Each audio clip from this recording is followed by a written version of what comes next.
Bueno, la clase de hoy va a ser sobre macroeconomía y empresas. Es una pequeña clase sobre todo lo que tiene que ver con la macroeconomía y cómo eso puede afectar un proyecto de inversión. Va a haber un poco de introducción general a muchos conceptos y vamos a tratar de focalizarnos al final en los conceptos principales que tengan que ver con cómo ciertas variables macroeconómicas pueden afectar de entrada el desempeño de un proyecto y lo pueden limitar, sobre todo el problema es ese, el problema es que algunas variables que son fundamentales para el proyecto pueden quedar, digamos, limitadas en eh, pueden tener efectos perjudiciales sobre el proyecto independientemente de que este sea bueno o no, o esté bien presentado o no, o la estimación de demanda haya sido bien calculada o no. Bueno, básicamente los factores macroeconómicos que cómo afectan al desempeño de los negocios es porque básicamente la macroeconomía es el escenario en donde uno monta los negocios. ¿Mm? Eh, Básicamente la macroeconomía resume, las variables macro van resumiendo cómo le está yendo a la economía en general. Son como esos indicadores que toman los médicos para saber si un paciente tiene buena salud o mala salud. Y básicamente se enfocan dentro de lo que es la afectación de un plan de negocio en todo lo que es la demanda general, principalmente la tasa de interés. El resultado de la tasa de interés es fundamental para un plan de negocios en la parte financiera, el comercio internacional y, bueno, y la estabilidad general de toda la economía. Vamos a ir viendo un poco de todo. La idea es que el nivel de actividad de la economía se mide por lo que se llama el Producto Bruto Interno o el Producto Interno Bruto. Eh, Básicamente lo que dice eso es que resume toda la cantidad total de bienes y servicios que se producen en la economía en un periodo de tiempo.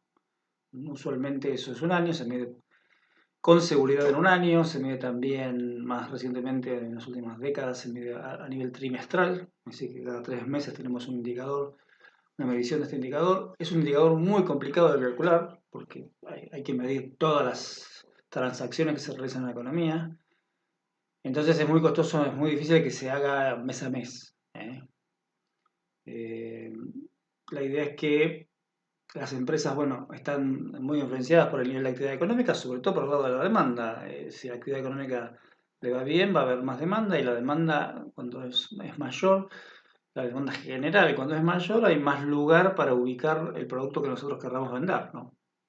Uno puede tener un producto muy bueno, pero si la demanda se desplomó, puede ser muy buen producto, pero la gente no tiene plata y muy probablemente priorice, obviamente, comprar alimentos, comprar vestimenta, pagar la luz, los servicios, antes que comprar cualquier otro producto que le ofrezca. Eh, Así que por eso es importante un indicador del PBI y el PBI va a estar asociado a ciclos económicos que ahora después, más adelante, los mencionamos. Bueno, entonces la idea es que si cae el nivel de actividad económica, muy probablemente para vender más uno lo que tenga que hacer es reducir precios. ¿Eh? Asimismo, la caída de la actividad económica lo que va a hacer es que muchas empresas no les cierre comercialmente el negocio, tengan que cerrar o tengan que achicar gastos y parte de los gastos son precisamente la mano de obra y eso genera desempleo. Eh, y después lo que vamos a tener es que usualmente la actividad económica no crece en forma lineal, sino que crece en forma de ciclos, como sinoidal casi. Y bueno, luego de un periodo de baja en la actividad económica sigue un periodo de recuperación hasta que se alcanza un periodo de auge. Y en esos momentos, en el periodo de auge, probablemente lo que haya son excesos de demanda y ahí los precios tienden a subir. Y en la parte alta del ciclo, obviamente, como los negocios les va bien, tienden a emplear más gente y eso reduce el desempleo. Eh, La idea es cómo se genera entonces lo que se llama el ingreso nacional. El ingreso nacional es una medición de todos los ingresos que se generan en la economía a partir de la actividad económica. Ahí lo que vamos a estudiar entonces, la macroeconomía estudia todas las variables agregadas, ahí dice el estudio global de la economía en términos del monto total de bienes y servicios producidos, y el total de los ingresos, el nivel de empleo, de recursos productivos y el comportamiento general de los precios. Es un análisis, todo lo que es análisis macroeconómico se refiere a toda la economía en general. Y ahí no vamos a estudiar el precio de un producto específico, sino todos los precios. Eso se mide cuando se llama el nivel general de precios. Y eso nos va a ir diciendo si es una economía donde los precios tienden a subir conjuntamente o tienden a estar estables o tienden a bajar conjuntamente. Uno estudia la macroeconomía para saber todo eso, para saber cómo está yendo la economía y también para proyectar cómo va a ser el futuro de esta economía, si va a ir creciendo, si va a ir mejorando sus perspectivas o si va a ir empeorando. Y también variables que están asociadas a la macroeconomía son todas las del sector externo, todo lo que sean exportaciones, importaciones, tipo de cambio. La idea es que uno tiene que estudiar un montón de eventos que se conjugan para terminar dando un resultado agregado. Un resultado se le dice agregado porque es la suma, es la agregación de todas las conductas individuales. En macroeconomía a mí no me interesa la conducta individual ni de un sector, ni mucho menos de una familia o de un determinado consumidor, sino de todos, ¿no? De todos los consumidores. Eso se relaciona básicamente en lo que se va a llamar el flujo circular del ingreso, que eso lo vimos me aparece en las primeras clases.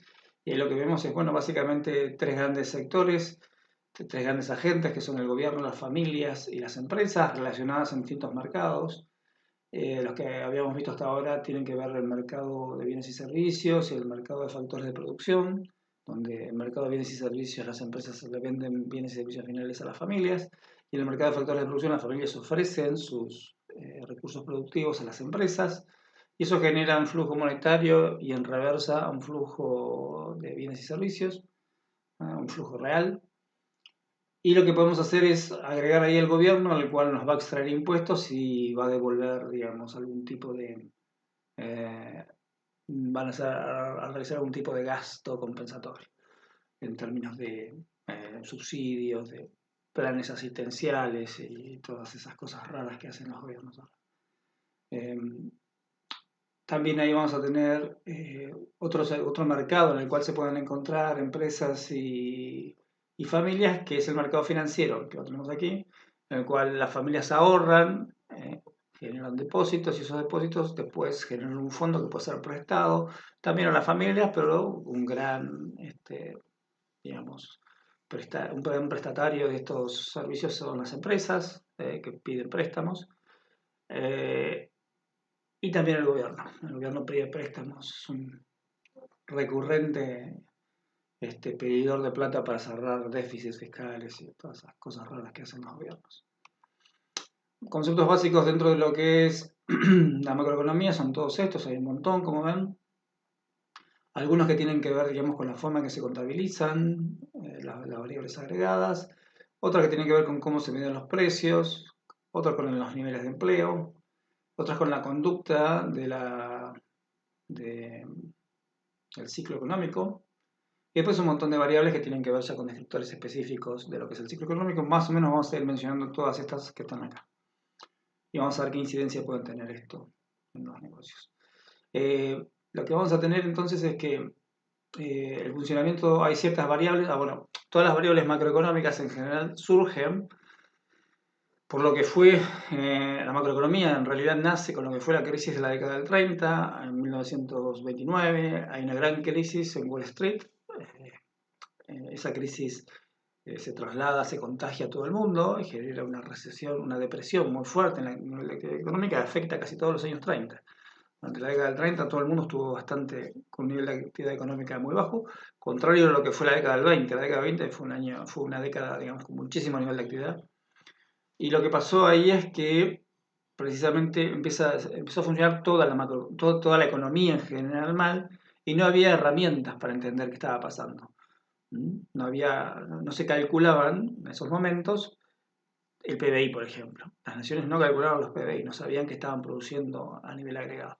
A partir de las enseñanzas de esta crisis es que se empezó a tomar nota de que había que tener indicadores del nivel de actividad económica porque podía pasar estas cuestiones de que había una gran crisis y no sabíamos qué tan perjudicados estábamos porque no había una medida del impacto sobre el nivel de actividad económica general.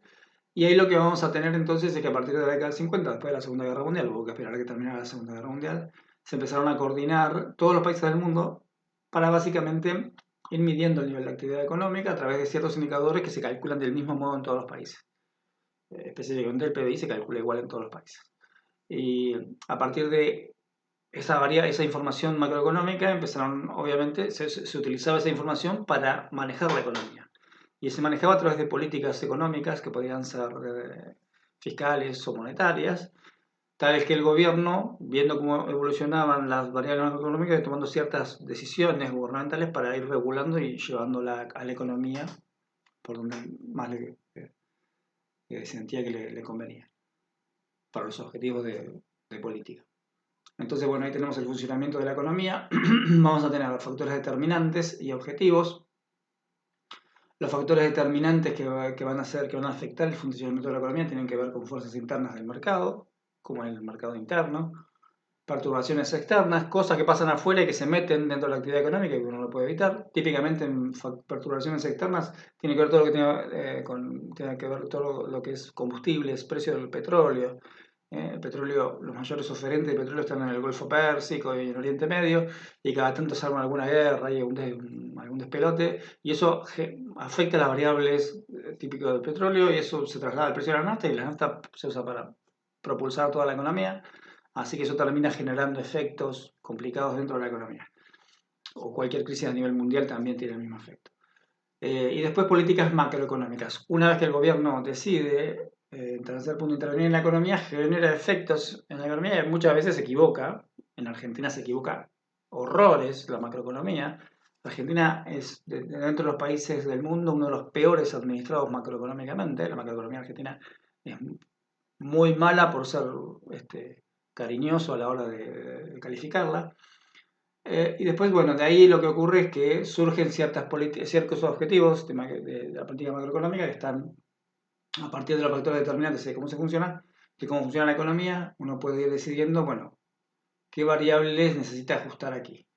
Para eso se fijan ciertos objetivos. Cuánto de producción y empleo, inflación, crecimiento, presupuesto público, déficit y tipo de cambio son medidas sobre las cuales los gobiernos intentan actuar para modificarlas y llevarlas a los resultados que les convengan. Y ahí vamos a tener entonces demanda de oferta agregada, ya tenemos lo que se llama la demanda agrupada o agregada, que está compuesta por todos los gastos. La demanda en una macroeconomía está compuesta por todos los gastos de los distintos sectores. Tenemos consumo, inversión, gasto público y sector externo. Son los tres principales sectores que conjugan, que agregan gasto. El consumo es la suma de todos los consumos que hay en la sociedad. Ya ahí no me interesa un mercado en particular, sino todo lo que gastan en toda la economía. La inversión es los gastos que se realizan en la economía sumados, pero de las empresas. Una misma decisión de gasto que la haga una empresa pasa a llamarse inversión. ¿Okay? Si yo me compro una camioneta para ir a la playa, ese gasto es un gasto de consumo. Pero si esa misma camioneta la compro yo para repartir bienes en una distribuidora, es un gasto de inversión. ¿Okay? Y después el gasto público. Es la misma camioneta que la usa, al comprarla el gobierno pasa a ser gasto público. Que usualmente tiene enormes críticas de productividad. ¿No? Ahí teníamos el caso de algún presidente que se hacía llevar el diario en avión. Bueno, eso habla de una diferencia muy fuerte entre la eficiencia del sector privado y el sector público. Después tenemos la oferta agregada, que ahí tenemos todo lo que es todos los bienes producidos por toda la economía, que están dispuestos a ser ofrecidos por las empresas, y la oferta agregada coincide con el PIB. O sea, es todo lo que se produce en la economía, eso es la oferta agregada. Y el equilibrio macroeconómico es cuando oferta y demanda agregada se cruzan, y ahí determinan un montón de niveles de demanda efectiva, de precios, tasa de interés. Bueno, y después tenemos variables también importantes que tienen que ver con la inflación en los modelos de oferta y demanda agregada. La inflación es no cuando sube el precio de un producto, sino cuando muchos productos suben todos al mismo tiempo o bajan a todos al mismo tiempo, lo más común es que suban, pero que se mueven todos de una forma al unísono. Y ahí tenemos, bueno, todo lo que son inflación por demanda, que tienen que ver con cuando se eleva la producción y los precios, eso cuando hay presiones que hay excesos de demanda agregada. Y inflación por coste cuando la perturbación cuando hay una perturbación en la oferta que eleva los precios pero reduce la producción. Después por ahí lo mencionamos un rato más, la inflación siempre es un fenómeno monetario. ¿Ok? ¿Qué quiere decir? Siempre hay inflación cuando hay más plata dando vuelta de la que debiera haber. Y la plata que debería estar dando vuelta tiene que ver con el nivel de actividad. O sea, la plata lo único que es un medio lubricante para hacer transacciones. O sea, yo no puedo ir a comprar un auto si no tengo plata. Y por ahí tengo yo plata, pero si no me la liberan del banco, yo no, hasta que no la saque del banco, no puedo hacer la transacción de ir a comprar un 0 kilómetro. Eh, entonces, la posibilidad de que yo pueda realizar la transacción depende de que me liberen el dinero. Ahora, si empiezan a liberar mucho más dinero del necesario para el nivel de actividad económica, eso se traslada a que los productores y los vendedores tiendan a aumentar de precios para aprovecharse de esa situación que es normal y perfectamente lógica. ¿Eh? Se necesitan 2 neuronas para entender que eso es una situación tal que uno debería aprovechar. Bien, lo que vamos a tener también otras variables, ahí vimos inflación, desempleo es la gran variable. La macroeconomía en la década del 30 nace por un problema de desempleo. El problema de la década del 30 fue que se cayó el nivel de actividad económica y quedaron millones de personas sin trabajo. Ese fue el gran problema que dio nacimiento a la macroeconomía. Específicamente en la década del 30 lo que pasó fue que al haber tanta gente desempleada, había un gran problema de caos social, de rebelión popular, de que los gobiernos cayeran, de que hubiera una inestabilidad política muy fuerte. Así que el gran problema por el cual nace la macroeconomía es el desempleo, no la inflación. En la década del 30 no había inflación, no había ningún problema. Todo lo contrario, había problemas de deflación. Entonces ahí vamos a tener desempleo, distintos tipos de desempleo. El cíclico es el que cuando la actividad económica va evolucionando así en forma cíclica, en forma sinoidal, en el momento en que la actividad económica cae, regularmente cae el nivel de actividad económica y aumenta el desempleo. Eso es cíclico. ¿Okay? Ese problema cíclico se soluciona cuando el nivel de actividad económica vuelve a subir, que ahí el desempleo baja. Entonces es un problema que es de corto plazo y se vuelve a solucionar solo. El desempleo estacional, bueno, es un desempleo asociado usualmente a producciones agrícolas que dependen del clima, en la cual el clima hace que en ciertos periodos del año se coseche, entonces hay mucho trabajo, hay un poco de desempleo, y en otros periodos del año hay que sembrar y se requiere mucha menos personal, y bueno, y ahí aumenta el desempleo.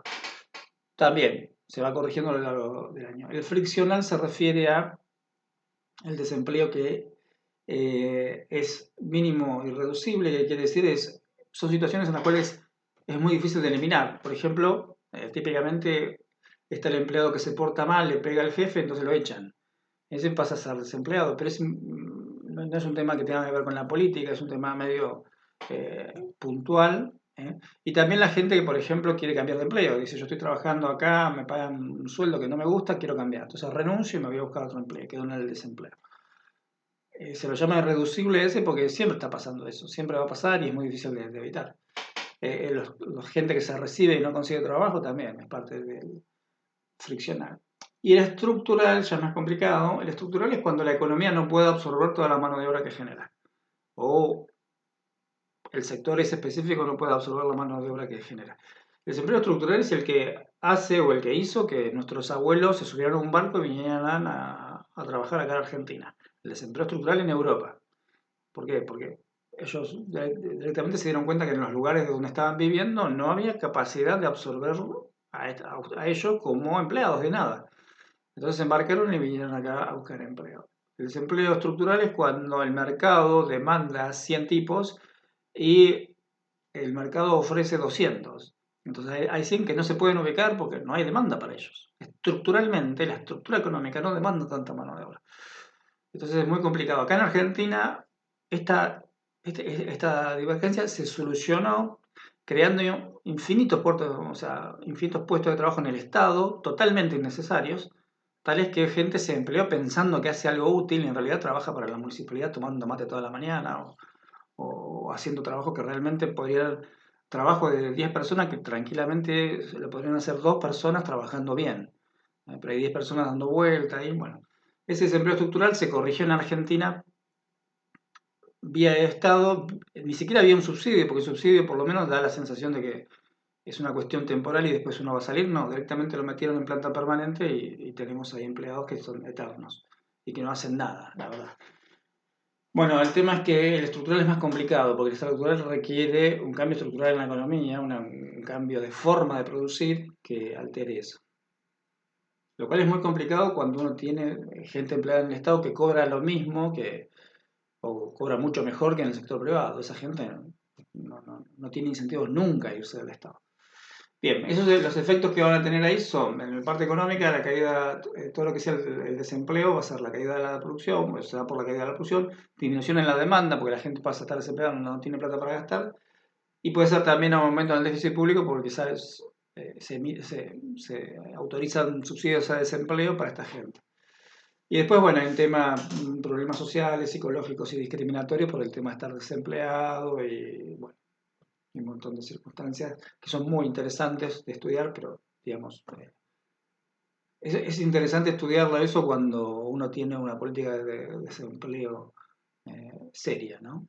Si la política de desempleo es emplear a la gente en el Estado estructuralmente, es una serie. Bueno, las teorías que explican el desempleo, bueno, hay varias, pues, dos grandes ramas son los clásicos y los keynesianos, no nos vamos a meter en esa discusión, que tienen que ver con políticas de demanda o de oferta, no es una discusión académica esa. Y el ciclo económico, que a veces como ciclo económico, pero no es el ciclo económico, y ahí lo que tenemos son unas fluctuaciones recurrentes respecto a la tendencia.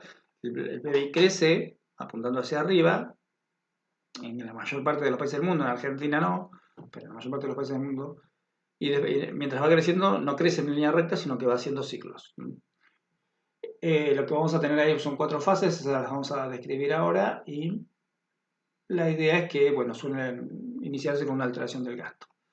Bueno, entonces ahí todo lo que mencionamos está definido acá, más o menos. Después lo pueden leer en la diapositiva. Las variables objetivos usualmente son estas: crecimiento del PIB, que crezca el país, que el empleo mejore y que haya un control de la inflación, que la inflación esté controlada. En todos los países. Argentina puede ser una excepción. Fuerzas internas del mercado que nos llevan a esto es el crecimiento de la población. Cada vez que la población crece, nos obliga a producir más porque hay más bocas que alimentar. Nos obliga a producir más. Por eso es necesario que las economías crezcan. Es una obligación que las economías crezcan. No es que, uy, no, decrecimos, qué mala suerte. No, mala suerte, nada. Es lo mismo que yo diga, fui a trabajar y no me pagaron el sueldo, qué mala suerte. No, no es mala suerte. O sea, si uno va a trabajar, uno tiene que pagar el sueldo y uno tiene que cobrar todos los meses porque hay que alimentar bocas. Las economías también tienen que crecer obligadamente y uno tiene que generar políticas de crecimiento porque cada vez hay más bocas que alimentar. Entonces el crecimiento de la población es una de las fuerzas internas del mercado, la inversión, la innovación tecnológica, el gasto, son fuerzas que impulsan a la actividad económica. Después tenemos todo lo que es perturbaciones externas, que yo más o menos le mencioné, que tiene que ver con variables exógenas, ¿no?, del modelo. Condiciones climáticas, una sequía afecta a toda la economía, desastres naturales, perturbaciones del comercio, precios de recursos claves como el petróleo.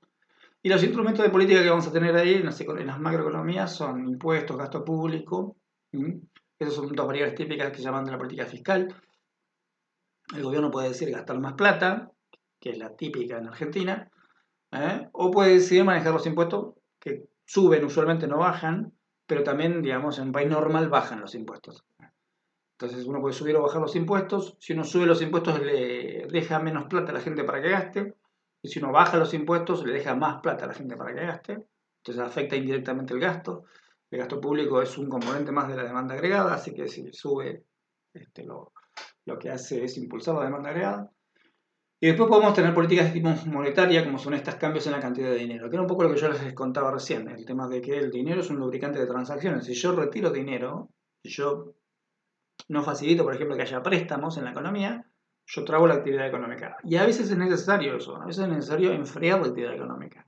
Increíblemente, que les parezca raro, en muchos países normales del mundo, la actividad económica cuando se empieza a calentar mucho y uno está agarrando la fase alta del ciclo, los gobiernos la enfrían. Es como un motor cuando ustedes van en la ruta y aceleran a 220, el motor levanta la temperatura. Uno tiene que bajar la aceleración del motor porque si no el motor se va a fundir. Tiene efectos malos que uno le siga acelerando un motor que ya está recalentado. En la economía pasa lo mismo. Si uno está en un nivel de una actividad económica muy alta, una política sensata y es reducirse, enfriar la economía, retirar dinero de la economía para que la actividad económica se ralentice. Y una de las cosas que hace eso es no generar efectos de inflación. Bueno, y la otra es control del tipo de cambio, que el tipo de cambio es la cotización de la moneda local respecto a la extranjera y que es la puerta de entrada de los efectos externos a los internos en muchos casos. Entonces, una manera de controlar eso es manejando el tipo de cambio. Los tipos de cambio, en los últimos 30 o 40 años, la política estándar no hace control rígido en todo el mundo, digo, sino que más bien uno deja el tipo de cambio que fluctúe. Si adquiere valores que no nos conviene como economía, uno va a intervenir, el gobierno interviene y vuelve a llevar el valor del tipo de cambio hacia el valor deseado, pero en principio es dejarlo flotar. Dejarlo flotar quiere decir que el mercado defina su valor. Pero también hay países que deciden controlarlo completamente el tipo de cambio. Bueno, entonces ahí vamos a tener los factores determinantes que vimos recién, todos esos afectan a la macroeconomía y eso afectan, al moverse la macroeconomía, afectan todos estos resultados que son los que queremos manejar desde el punto de vista del gobierno. Bueno, entonces ahí tenemos la demanda agregada, es eso que yo les había dicho, la cantidad total de bienes y servicios que los distintos sectores están dispuestos a gastar durante un periodo de tiempo. La oferta agregada es la cantidad de bienes y servicios que las empresas de un país están dispuestas a producir y vender. Bueno, eso coincide con el PBI. La curva de demanda agregada es la relación entre el nivel general de precios y el gasto agregado de la economía. Es todo lo que se ha gastado en la economía. Es la curva que representa la demanda agregada. La curva de oferta agregada es todo lo producido en la economía, su relación con el nivel de precios. Y el producto potencial, acá hay un concepto, o producto de pleno empleo, es el concepto que yo les había dado en la primer día de clase, segundo día de clase, que es la frontera de posibilidades de producción. Es el máximo que una economía puede producir, dado que no tiene desempleo, dado que estamos al máximo de actividad económica. Específicamente, en producto potencial se añade una condición más, que es lo máximo que puede producir una economía sin desempleo, sin provocar inflación. El ejemplo que yo les daba recién del motor acelerado al máximo, no. Estamos produciendo con el motor trabajando a lo más fuerte, sin hacerlo recalentar, tal que no genere presiones en la inflación y que tenga el menor nivel de desempleo posible. Esa sería la definición de producto potencial. Y el equilibrio macroeconómico es que se conjugan cuando se conjugan la curva de oferta de demanda y oferta agregadas, y eso nos determina el nivel de precios y el nivel de producción de la economía. Bueno, ahí tenemos un ejemplo típico de curva de oferta de demanda agregada, es una forma de representarlo, la demanda agregada parecida a la que vimos en la curva de demanda común, y la curva de oferta agregada que también completamente positiva, pero ojo que acá lo que determinan es la producción real y el nivel de precios, no un precio, sino el nivel de precios. Y la que tenemos acá en vertical, este I sub P, que está acá, ese es el nivel de producto potencial, es lo máximo que se puede producir, que cuando nosotros a la oferta agregada la tiramos a lo máximo que podemos producir. Entonces, cambios ahí, por ejemplo, en la demanda agregada pueden provocar una presión en los precios, que es la inflación. Es el caso que yo les comentaba de que, sobre todo, si bien no está mecánicamente como una curva de oferta y demanda común, pero cuando llegamos a un cierto nivel de actividad económica, si uno sigue demandándole bienes a la economía, uno de los factores, una de las acciones que pueden tomar las empresas es cobrar precios más caros, para corregir eso, para desalentar la demanda. Entonces eso provoca una presión en la inflación. Bueno, después tenemos perturbaciones de demanda, que es otras definiciones, que son cualquier acontecimiento que haga que la curva de demanda se desplace, los desplazamientos en la curva agregada, que son alteraciones en el gasto público, la inversión, el consumo autónomo, las exportaciones netas, la cantidad de dinero, los impuestos, cualquiera de esas puede alterar la cantidad de demanda agregada, la puede desplazar hacia la derecha. Lo que vamos a tener es lo que vimos recién, inflación de demanda, eso es cuando nos acercamos cada vez más al producto potencial y seguimos impulsando la demanda agregada. Perturbación de oferta. La perturbación de oferta viene dada por cualquier factor que altere, bueno, dice los costos unitarios a cualquier nivel de producción, que altere básicamente las condiciones por las cuales los productores ofrecen productos en la economía, y eso puede llegar a derivar una inflación de costes o esta inflación dependiendo de la situación específica. Es decir, que la curva, o sea, vía costes se puede generar un tipo de inflación. Siempre la inflación es culpa del gobierno. O sea, esto que dice ahí como inflación de costes puede ser por un efecto externo. Siempre la manija para evitar esa inflación está en manos del gobierno porque es el Banco Central, que es parte del gobierno, en la mayor parte de los países. Es el Banco Central el que administra la cantidad de dinero.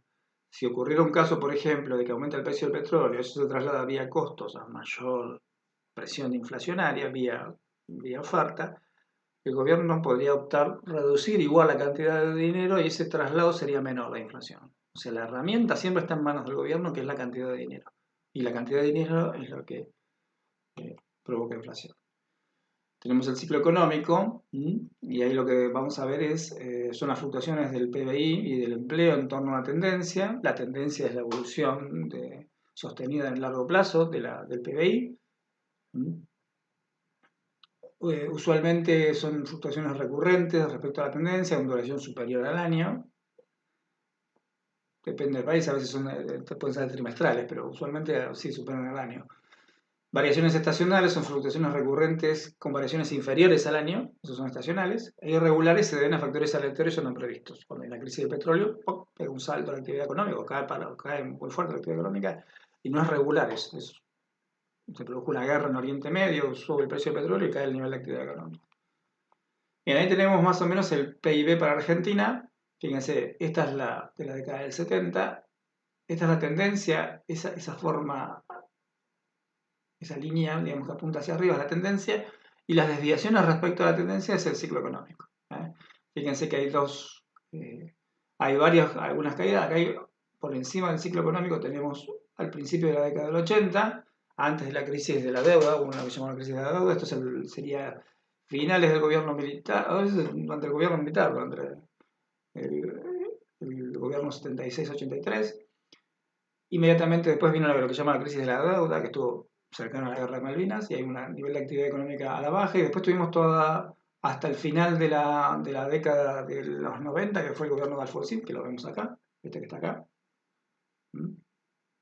Una caída muy fuerte, cíclica, y eso fue producto de que el gobierno de Alfonsín económicamente fue un desastre, fue muy malo. Tal es que provocó 2 o 3 hiperinflaciones acá. 2 inflaciones según, 2 hiperinflaciones, casi una tercera. Después tenemos la década del 90, en la cual el nivel de actividad económica creció por encima de la media y volvió a caer acá en el año 2000, con un hueco acá. Ven, este hueco que está acá, fue una crisis que hubo, lo que se llamó el efecto tequila, fue una crisis internacional, un shock externo. Y después volvió a caer acá en el año 2000, que fue la crisis del 2001, que fue una crisis peor que la crisis del 30 en Argentina. Y ahora estamos en cualquier momento en una crisis que va a ser peor que la del 2001. Cayó el nivel de actividad económica enormemente. Ahora fíjense que después de que cayó empezó a subir nuevamente. Bueno, el tema del ciclo y la tendencia es que la tendencia marca la fuerza normal del mercado trabajando normalmente. Cualquier circunstancia que está ajena a esa fuerza normal la desvía, pero después la misma estructura económica fuerza a que volvamos a la actividad tendencial, a la tendencia que venía teniendo. Lo que ocurrió acá no fue un producto de una espectacular política macroeconómica, esto que está acá, sino producto de la recuperación económica normal que tiene una economía. ¿Okay? No es que haya habido una política macroeconómica espectacular acá, sino que la actividad económica retomó la tendencia que venía teniendo. Ahí tenemos las distintas fases del ciclo económico. Esa es la tendencia, bien. Y ahí lo que tenemos es, arriba, en la parte superior acá, es lo que se llama la cima es la parte alta del ciclo económico, y después abajo es lo que se llama el valle, la parte más baja del ciclo económico. Esa es la parte en la cual la actividad económica está tirada por el piso. Usualmente ahí no hay presiones inflacionarias, porque estamos en un nivel de actividad económica bajo, y en esas circunstancias no está mal realizar política, no está mal tirar dinero a la economía. Es uno de los momentos en la actividad económica en la cual, cuando está muy bajo el nivel de actividad económica, uno tira, el gobierno emite dinero y lo hace llegar al mercado vía el sistema bancario, y eso nos genera una presión inflacionaria en esos momentos. Es hasta que empieza a recuperar la actividad económica. Una vez que superamos ya la tendencia, cualquier emisión posterior va a ser inflacionaria. Y después tenemos ahí el pico de actividad económica, que está acá, ahí arriba, y bueno, el pico de actividad económica sí, es cuando el motor se empieza a recalentar. Bueno, fíjense que ya superamos la tendencia, y la tendencia la economía está trabajando muy por encima de sus posibilidades normales. Bueno, ahí tenemos nuevamente, fíjense, el ciclo económico del año 75 al año 2012, y es muy marcado. O sea, nunca está bueno que los picos y las caídas sean tan altas, porque las caídas tan altas destruyen actividad económica, generan que empresas cierren, y no es bueno. Ahora, fíjense la tendencia ahí, el promedio durante el año 75 y el año 2001 fue promedio de crecimiento fue de 1.4 interanual, es muy bajo. Es muy bajo.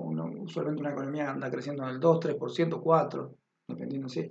Y hay países como China, por ejemplo. China creció al 8 al 10% durante 20 años. O sea que, y acá nosotros vivimos un 8% acá en promedio. O sea, esto que está acá, que nosotros solamente lo tuvimos durante 7 años, que fue en el gobierno de Kirchner, ¿eh? Que no fue producto de ninguna política macroeconómica espectacular, sino fue producto de que veníamos de una crisis que fíjese que lo tuvimos acá abajo, al menos 10-12% había decrecido la economía en un año. ¿Okay? Cuando uno tiene este nivel de decrecimiento, lo que sigue después de eso es un crecimiento muy fuerte para recuperar la tendencia. Bueno, y después tenemos, fíjense, unos años de 8,9% y después sigue un periodo de 4%, que es el periodo ya de Cristina, que después termina en negativo directamente. Bueno, entonces tenemos ahí varios factores macroeconómicos que influyen en los negocios, son el crecimiento económico. Las actividades económicas se refieren al nivel de compras y ventas, ¿m? de actividades de compras y ventas, perdón, que tienen lugar en una economía durante un periodo de tiempo, está mal redactado. Es una actividad muy compleja y hacer el seguimiento preciso está más allá de la comprensión de este texto, de la clase. La actividad económica no es constante y puede cambiar rápidamente, lo que afecta a los negocios. Los cambios en la actividad económica podrían suceder debido a las siguientes razones: cambios en los niveles de ingreso, perspectivas a futuro de crecimiento en la economía. Si la economía tiene malas perspectivas de crecimiento, mucha gente deja de invertir. La inversión es siempre una apuesta a cómo yo voy a esperar recuperar esa inversión. Por ahí un mal ejemplo podría ser cuando uno va al casino. Uno va al casino y cuando apuesta por un número, apuesta porque tiene un pálpito muy loco que dice que tal número o tal color va a salir. Pero si yo no tengo ese pálpito no voy a apostar nada. Entonces, uno cuando está parado en el presente dice, yo voy a invertir esperando que la economía crezca. Malas perspectivas de crecimiento en la economía van a hacer que uno no invierta. Porque yo no voy a gastar 10 para después recuperar 8, porque tengo una pérdida de 2. El nivel de actividad económica en el mundo en su conjunto también eso afecta, el hecho de que el nivel de actividad no solamente local, no solamente nacional, sino mundial. Bueno, actividades políticas en torno a desastres naturales, de repente que aparecen como en forma de grandes problemas naturales, eso también puede afectar las perspectivas de crecimiento. La pandemia se puede calificar dentro de esa área, un gran desastre natural. Cambios en los precios de las materias primas, petróleo, combustibles, metales, eso también pueden afectar las perspectivas de costos del año del futuro. Y los cambios en las bolsas del mundo. Las bolsas de valor, las bolsas se refiere a las bolsas de valores, ¿no? Al mercado de valores. El mercado de valores, el mercado financiero, son indicadores muy sensibles de la actividad económica y si tienen perspectivas malas es porque absorben esa información. Bueno, otra cuestión que afecta a los negocios es la inflación. Con el aumento de la inflación es el aumento, digamos, del nivel de precios y de los productos en un periodo dado. Las empresas tendrán que incurrir en mayores costos de operación si hay inflación. También esto va a incurrir en mayores costos salariales para mantener la empresa. Y asimismo, es en las empresas que dependen de las exportaciones, el aumento de los salarios se traslada a costo de producción y hace menos competitivo la producción local, o sea, hace más cara la producción local en el mercado extranjero. Ahí lo que vamos a tener entonces niveles muy altos de inflación. Una hiperinflación puede paralizar el nivel de actividad económica, más de 2 dígitos de inflación mensual. La idea es que si se dispara, acá Argentina ya tuvo 2, casi 3, y estamos hace años amenazando que va a venir una cuarta, una tercera cuarta, dependiendo cómo lo midamos. La idea es que un nivel de hiperinflación es el descontrol total, es un caos enorme en el nivel de actividad económica, básicamente porque no sabemos ni qué precio ponerle a las mercaderías, y las mercaderías pasan de valer 100 pesos a 200 en un mes. Y ojo que muchos productos acá en Argentina les está pasando eso. Y un nivel de hiperinflación anula la posibilidad de hacer ningún negocio. No sé, ningún negocio se puede hacer con hiperinflación. La tasa de interés. La tasa de interés acá bueno, son los ingresos percibidos por los bancos para otorgar un préstamo. La tasa de interés activa, es la que se llama esta. Los aumentos en la tasa de interés influirían directamente en el negocio, ya que las empresas piden dinero prestado a los bancos regularmente para mantenerse operativas y el aumento de las tasas de interés dará lugar a mayores gastos financieros también. Tendrán que recurrir a mayores costos para financiar los préstamos que pidieron los bancos. Hay una cuestión acá dentro de la tasa de interés, es que si un gobierno tiene un alto déficit público, lo que va a hacer es ir al mercado financiero a pedir plata para cubrir el agujero que tiene. Ahora, el gobierno no va a pedir 20.000 pesos, va a ir a pedir millones y millones de pesos. Es un agente económico muy grande dentro del mercado financiero. Entonces, al ir a pedir mucha cantidad de recursos, va a generar un exceso de demanda de esos recursos, lo cual va a hacer subir el precio. El precio de los recursos financieros y la tasa de interés. Cuando el gobierno tiene déficit recurrentes, hace aumentar la tasa de interés de una economía y eso perjudica al sector privado, que le cuesta más caro ir a pedir préstamos para mantener. Y el único que produce en la economía es el sector privado. El único que sirve para algo en una economía es el sector privado. Bien, entonces ahí lo que dice, bueno, los cambios en la tasa de interés también afectan a los clientes, que a su vez afectan al negocio. Bueno, en el caso del aumento de la tasa de interés, la cantidad de personas que tienen que pagar para pedir prestado el dinero se incrementará con ello, reduciendo la demanda de estos productos financieros. Si las tasas de interés disminuyen, los cargos por un préstamo para comprar artículos más grandes como automóviles caerán también. Los cargos, de lo que cuesta. Como resultado de ello, un gran número de personas podrán estar dispuestas a comprar tales artículos. Si sale más baja la tasa de interés, va a salir más barato financiarse y comprar artículos duraderos como estos. Bien. El aumento de la tasa de interés ahí está relacionado con la tasa de inflación, dado que lo que las empresas, los bancos van a pedir es siempre una tasa de interés que tenga una relación con el nivel de inflación para no perder plata. Y si se dispara el nivel de inflación, las tasas de interés van a ir atrás del nivel de inflación, intentando acercarse al nivel de inflación, y bueno, la idea es que eso puede nuevamente perjudicar a las empresas. Y la tasa de interés obviamente es el costo de oportunidad del dinero que presta un banco a un proyecto de inversión cualquiera como el de ustedes. Bueno, después tenemos el tema de la tasa de desempleo, que también es una variable que hay que tener en cuenta en una macro. Entonces, en un proyecto de inversión ustedes tienen que tener cómo va a ser la perspectiva de crecimiento del PBI. Eso es información importante, porque les va a decir cómo va a estar la demanda agregada al futuro, y la demanda agregada está en ustedes, está el producto que ustedes quieran ubicar.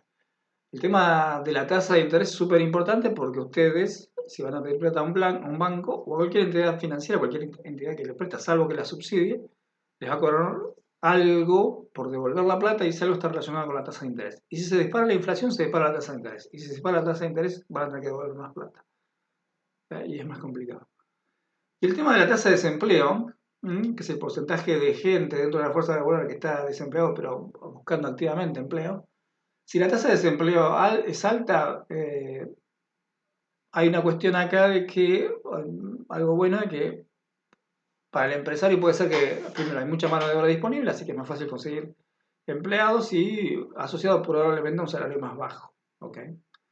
Eso también hay que ver con el tema de cómo está regulado y, por ejemplo, un sistema penal, un sistema de la justicia penal laboral acá en Argentina es muy protectora de la mano de obra, entonces siempre termina uno pagando como empresario demasiado alto el uso de mano de obra que no es tan productiva como la Argentina. ¿Okay? Si la tasa de desempleo es muy baja, las empresas probablemente tengan dificultad para encontrar mano de obra barata, mano de obra para contratar, ¿okay? Porque la gente está toda empleada. Ese es el típico caso del mercado de ustedes, el mercado de software. Los programadores tienen un mercado con tasa de desempleo muy baja, entonces es muy complicado encontrar un empleado. La idea es que con un desempleo alto también hay mucha gente sin ingreso, y por lo tanto si ustedes quieren ubicar un producto en ese mercado, les va a ser difícil porque la gente no tiene plata. Y siempre la gente va a priorizar alimentarse y vestirse antes que va a descargar o pagar cualquier aplicación. Y altos niveles de desempleo permanente en el largo plazo pueden acarrear problemas sociales. O sea, si este problema se mantiene en el largo plazo, genera caos social, genera protestas, manifestaciones, saqueos. Bien, entonces ahí vamos a tener, más o menos, yo ya había contado 4 definiciones de desempleo: el cíclico, el estacional, el friccional y el estructural. Ya estaban más o menos explicadas anteriormente, pero siempre el más problemático es el estructural. El cíclico se soluciona con el ciclo económico, el estacional se soluciona dentro del mismo año.